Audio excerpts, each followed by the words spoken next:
Hello. Hello. This is going to be a week 4 and a week 5 check-in. Also, I'm doing my makeup, so this is going to be a get ready with me experience. Sorry I did not upload last week. I am in the midst of just trying to find balance in all things, and I'm a busy person, so I never actually realized how busy I am until I start trying to make plans for things, and then I'm like, wow, actually, where'd the time go?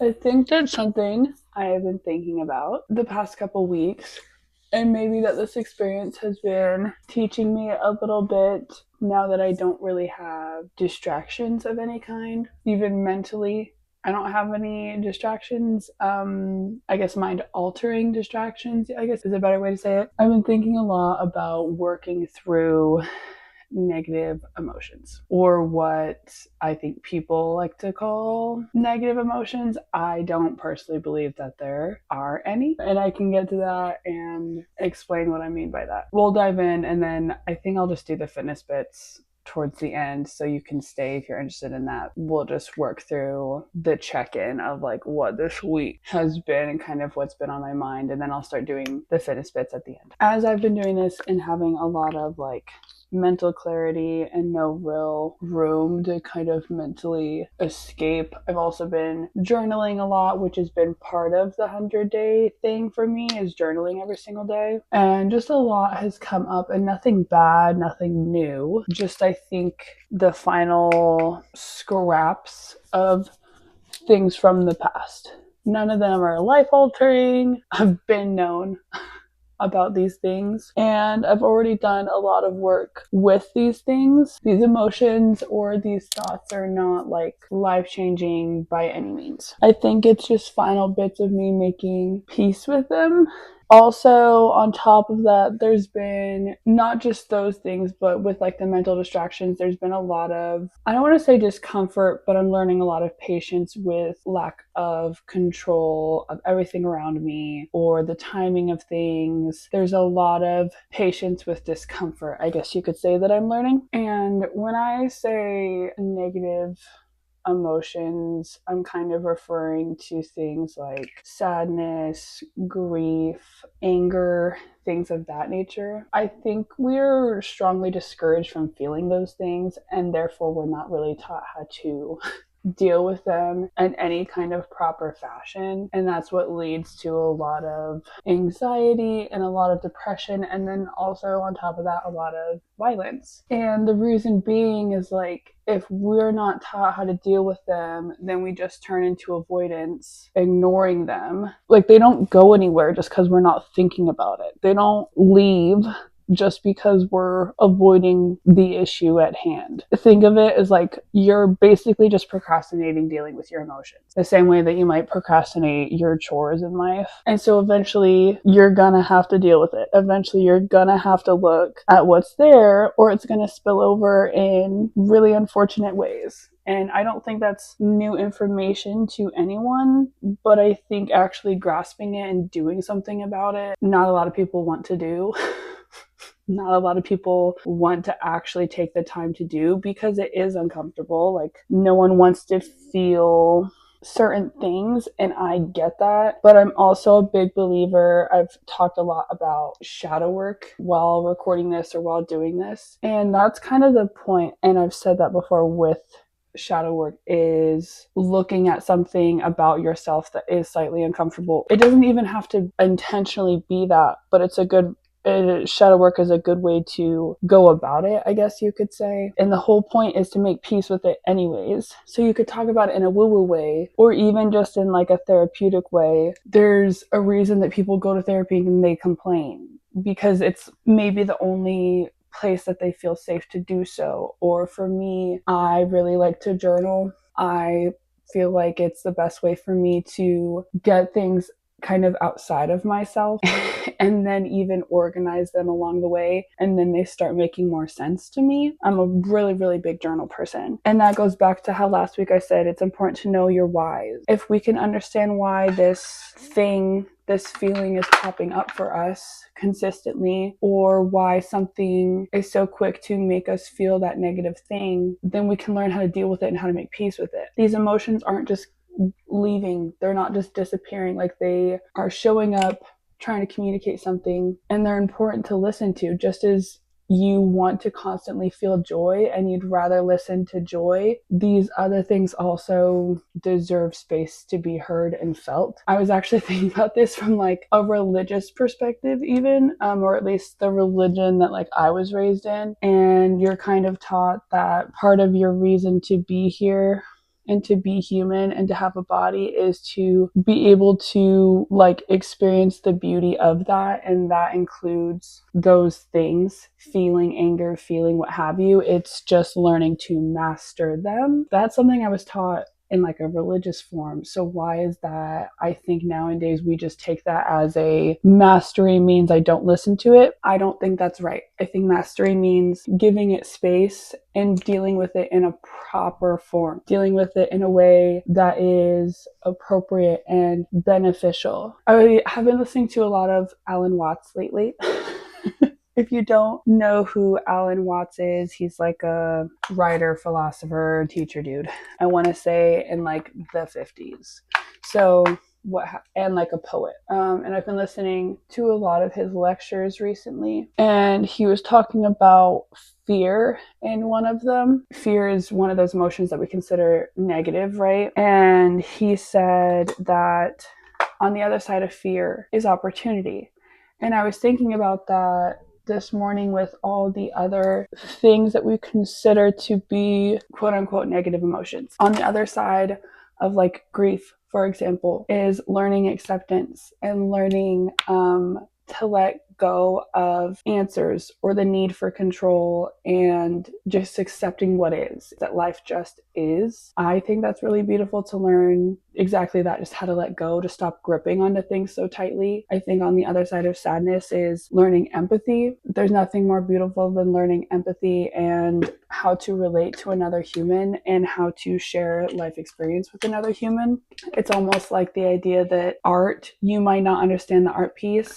You might go to a museum and you might not understand, why this painting is suddenly making you cry or what have you. There's a saying that I love, and it's like, art should comfort the disturbed and disturb the comforted. And I think that's just another way of saying art makes sense to the people who have lived and felt these emotions so deeply, these harsh ones, and it confuses the people who aren't willing to sit there in those things, who aren't willing to sit there in those emotions and would rather just ignore it. That's why, because you're ignoring it, and so you have no access to it. You've shoved it so far deeply within yourself that you don't even know how to access it anymore. And that's a sad way of being. I don't feel like that's the full human experience that we're supposed to be having, and I don't view it as beneficial to you or especially the people around you. You might not realize how you're pouring those things out towards everyone else and onto yourself, but you absolutely are. On the other side of anger is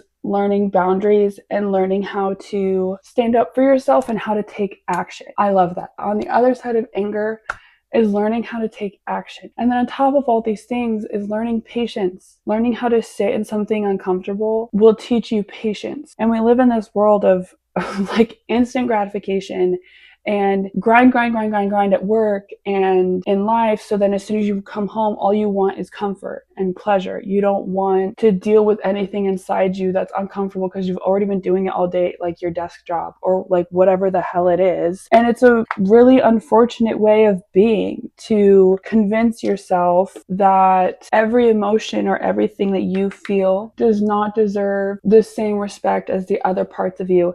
On top of that, if you want to get really kind of hippie or whatever, and Alan Watts kind of talked about this in a recent lecture I was listening to, if you can't fully feel anything that you consider negative, then you cannot fully understand how to feel the positive either. And that's maybe why people like chase things so much and fall into addiction. It's just that constant chase because you don't know how to just accept something small and something in its most basic, pure form. Going back to talking about how everything is just kind of the opposite of each other, two sides of the same coin. The opposite of joy is sadness, and on and on and on. I'm going to stick the emotion wheel right here. And if I could figure that out with my very small technological skills, I'll put right here kind of the emotion wheel so you can see what I'm talking about. Everything acts in polarity in our life. Everything is just the opposite of the other, and therefore they are the same thing. A coin is still a coin. Just because it's heads versus tails, it's still the same coin. And so if you are not willing to allow yourself to fully express and feel sadness, grief, anger, disgust, whatever, or shame, then you are not willing to fully allow yourself to explore joy, happiness, simplicity, like whatever it is. And that, again, in my opinion, is a really sad way of being. You're not giving yourself the full human experience. Whether you want to talk about it from like a Buddhist or whatever, like spiritual perspective, or you want to talk about it in a religious form, you're still not exploring all the emotions that God gave you. You're still not exploring the full spectrum of what he sent you here to be able to master and to feel. And again, that's not really how I view God, source, universe as a he or whatever, but it's just to kind of cover all spectrums. If you're here with the gift of being able to feel and experience all those things, why are you selling yourself short? The issue is not the emotion itself. Society and the culture that we live in wants to teach you that the issue is the emotion itself, but that's not. It's not the feeling or the emotion that's the problem. It's how you choose to deal with it. It's how you choose to express it and let it sit inside you. No wonder violence is what it is, because no one knows how to sit with anger comfortably and use it in a productive form. I've talked about before how I love using anger. I think anger is a very, very productive emotion and can be used in really great ways. And I've seen that in my own life. And once I've been able to sit with some of these negative emotions, how about uncomfortable emotions? I think that's an appropriate phrase. Once I have learned how to sit with these uncomfortable emotions, I have learned how to better accept the good ones as well. I guess I'll get a little astrological and woo-woo right now. Right now we're in a Pluto retrograde. Pluto is in Aquarius. And so therefore, wherever Aquarius sits in your chart, whatever house it's in, is the area of your life being affected. If you want to skip past this, you're more than welcome. Aquarius sits in my 5th house. What is the 5th house? The 5th house is children, romance, joy, creativity. Like, in my head, I kind of think of joy and happiness in its most simple, basic, raw forms. So yeah, romance, creativity, inner child, and just children in general, things of that nature. I have been learning more recently, and even through this 100 days, how to feel joy. That sounds silly, but again, I spent a lot of my life not knowing how to sit with the uncomfortable emotions, so I didn't know how to fully accept the happy, more desired ones, and I was really someone who thought that I had to earn them through work and lack of rest and through proving my worth. And now that I don't feel those things anymore, and I've worked through feeling really uncomfortable and really angry and what have you, I'm just now settling into really enjoying the simplicity and the stillness of life. When your nervous system is shot and you're in a constant state of depression, anxiety, what have you, your nervous system is constantly looking to be heightened all the time because that's a state it's comfortable in. Remember I talked about patterns and how your brain is kind of dumb but like really easily manipulated. And it just wants a pattern. It doesn't care how the pattern is confirmed. It just wants it confirmed. So if your brain is kind of the central piece and your nervous system is like everywhere else, right? If all your nervous system knows is chaos and heightened emotions, then it is going to seek out those things. It is going to feel comfortable when you are in a state of those things. And I remember at one point in time, my therapist was telling me, if your life is boring, or if your relationship is boring, or if your bedroom life is boring, it's probably really good for you. And I wasn't upset that he said that. I just was like, okay. Because I am an adrenaline junkie. I am a thrill seeker, and I am someone who just enjoys traveling. I've done bungee jumping. I like doing things alone. I like doing things that are hard alone.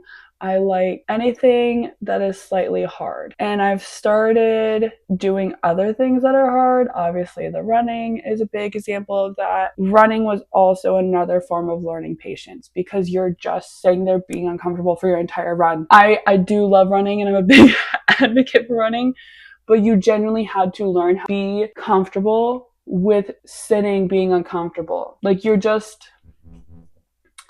body hurts. Your mind's like, when is this going to end? And you're doing that for several miles. Jesus. Like, running was a really good tool for me to learn patience, genuinely, and learning how to sit in the uncomfortable and push past it. When I was little, I adored my grandmother on my mother's side. I still do. I have a picture of her next to my windowsill. I love this woman. I talk to her a lot.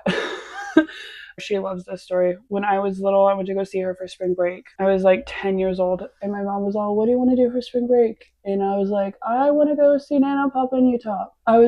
Think my grandma was taking me either to my cousin's house or to Chuck E. Cheese or something along those lines. And I wanted to leave right then and there. I was ready to go. And she tells me, "You have to be patient." And I instantly just said, "I have no patience." And she thought it was the funniest thing in the world. And she would always tell people that story. And I am aware that that is still kind of me. I said running has taught me that. Working through these uncomfortable emotions has definitely taught me that. And I talked about ways to use these things productively and maybe how to work through them. Obviously, running was how I got through a lot of anger. I still use running as a really big tool for getting through these things. Sadness, I would say journaling is, again, my favorite tool. If you are someone who, I've done this in the past when I didn't know how to access my own sadness or grief or what have you, and I didn't know how to explain it, and I didn't really know what tool to use. If you can't access it yourself, but maybe you want to start working through it, or you would like to give yourself your body, your mind, the opportunity to feel it. This might sound silly, but I've done this watching a movie or a show that I know gets me close to that emotion. And even though I'm feeling it because I'm living it through the show or the characters, I'm still giving my body, my mind, my nervous system, whatever, the ability to access it and work through it in some form and therefore feel safe doing so. Once you can feel safe doing so, then you can start doing it on your own in other forms. I've thought about boxing before. Boxing is probably a really good relief of anger. I'm obviously really big into art, so painting is a really good way to kind of just get something outside of yourself, and it doesn't have to, be what others think is pretty, or it doesn't have to be organized. The point is just to put these things somewhere and start learning how to feel safe in them in the first place and in some expression of them. Because again, they're not bad. It's what you do with them that's important. If you want to put on a sad playlist and cry in the shower at the bottom of the tub, do it. It's your home, it's your shower, dude. Do what you need. I really like going to the beach at night and just going for a walk and talking out loud, to take whatever's sitting and put it somewhere else away from you. That's, to me, more healthy than just ignoring it. Because to even put it on paper, to even put it on a canvas, to even speak it out loud, you still have to feel them and process them and even understand what they are in some form. with that as well, I don't trust like a love and light, whimsical, spiritual person who does not believe in shadow work or feeling negative things. This is more kind of the whimsy perspective. But if you do not feel comfortable touching the dark parts of yourself, then you will never fully be able to understand and access the light parts of yourself. And you don't even fully understand your own spectrum. And I don't think that your love, light, whatever is ever going to fully work. If you don't know how to touch the dark, then you'll never fully really actually access the light. Everything is just the same coin, just a different side. I don't trust it. There's a lot of ways that people avoid feeling these negative or these uncomfortable things, whether that's through people pleasing or avoidance, or they hate being alone, or they are alone too much, or perfect example for me, probably, I'm not a big drinker, so the mind altering, I guess, escape for me was always going to be more of a bedroom situation or smoking cannabis. I don't know what I'm allowed to say on YouTube and not without getting in trouble, so I'm just gonna say that those things were more it for me. And obviously now I don't have either of them. I don't know. Those were my forms of escape, or my forms of getting to a place that I felt comfortable sitting in these emotions. They were just slightly numbed. It was like, obviously if I'm smoking, there's still kind of this mental bridge or this mental gap between the full connection. And when I first started journaling a lot, I was journaling every single day, but I would do that first. And yes, I would write, and I wouldn't give myself the time to think about what I was writing. I would just write like as fast as I could because I didn't even want the time to judge my own thought. I really wanted it to be as honest and as free flowing as possible. And that was when I did probably like my best until now, until what I'm doing right now, my best like personal discoveries, I guess you could say, on my own. And because I wasn't giving myself the time to judge even myself, I was just writing as fast as possible, no room to fully process what was even being written. And then I would go back and read it like as soon as I was done, or the next morning if it was something really heavy. And that helped me so much. So if that might be a good place to start, honestly. I'm not advocating for you to go just like get your mind somewhere else and then do it. But if that's maybe an easier place to start comfortability wise, go ahead. But the whole point is to eventually be comfortable, still sober, no assistance, sitting in these uncomfortable things to work fully through them. But I am admitting that's something I had to do first to be right here. So I'm not going to judge you for doing the same. Maybe finding moments alone with no music, nothing at all, no sound, no stimulation. Go sit by a river, go sit by a tree, go sit in your backyard, go sit on the beach. Even just eating your breakfast in silence, even 5-10 minutes. I think those are really good ways to start being comfortable with feeling uncomfortable. Again, we kind of live in this world of constant stimulation and gratification, and how can it be as comfortable as possible and ignore the uncomfortability? All right, well, good luck with that. I don't really feel like that is going to get anyone to their best version of self. And I don't really feel like that is going to get anyone to truly know their own peace. But who am I? I'm just a girl. I am simply just a gal. Those are my thoughts for this week. As far as fitness goes, I've been just running a lot, kind of on the theme of me talking about how I am seeking joy and things that make me feel more of that. I've just been running a lot. It's better for my release of negative things and my own mental health, and some of the things that I told you I've been processing. Those things really feel best processed through running. Like I'll even wake up and instantly, I had a moment like that the other day where I had a dream. I kind of knew what the dream was about, but like dreams are dreams. They're only giving you so much. And I kind of had a feeling, but I instantly woke up and was like, I want to go for a run.